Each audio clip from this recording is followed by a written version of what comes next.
Hi, I'm John Harris, editor of Politico. We're going to turn the table now with Bob Schieffer, host of CBS's Face the Nation. Bob, President Obama and Islam. We've got this new poll out this week by Pew that shows nearly a third of Republicans think that President Obama is a Muslim. Obviously, that's not true. Why does this belief persist? Well, I think, frankly, because some people want it to persist. But, I mean, this is one of those great urban myths, like there are alligators in the storm drains.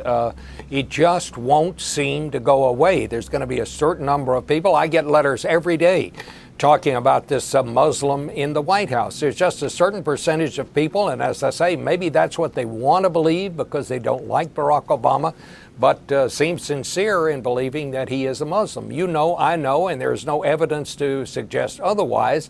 The man is a Christian and was raised as such and attends Christian churches. So I don't know what the answer is, but it's out there, and I must say I'm really not surprised now that this controversy over the mosque has come up, that suddenly this comes up again.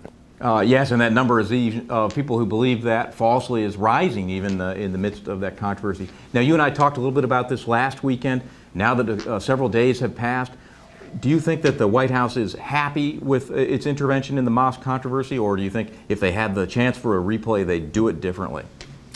I don't know what they would do. I never profess to know why political people or political entities or political parties do what they do.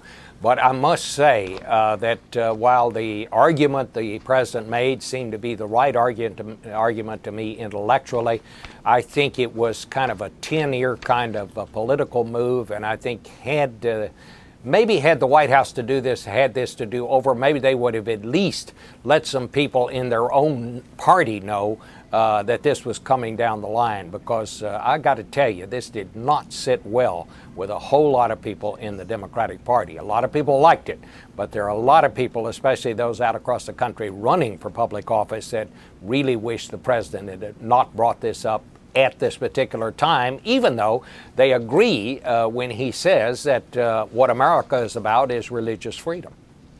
What about this Sunday? What do you have in store? Well, we're going to shift, with these combat troops leaving Iraq, we're going to shift to Iraq and Afghanistan. We're going to talk first to General Odierno, the top commander in Iraq, about the job that's ahead for the forces that will be staying behind in Iraq. Lindsey Graham, Senator Lindsey Graham, who's been to Iraq many times as a member of the Armed Services Committee, is just back from Afghanistan, is going to check in with us. He's back in this country after 2 weeks in Afghanistan.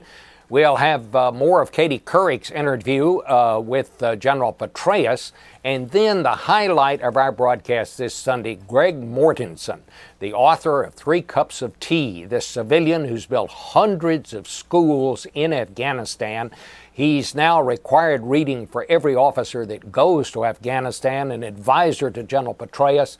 We're going to talk to him about where he sees things right now in this country of Afghanistan. Okay, good show, Bob. A lot of foreign policy this Sunday. We'll be watching. Thanks. Okay, thank you.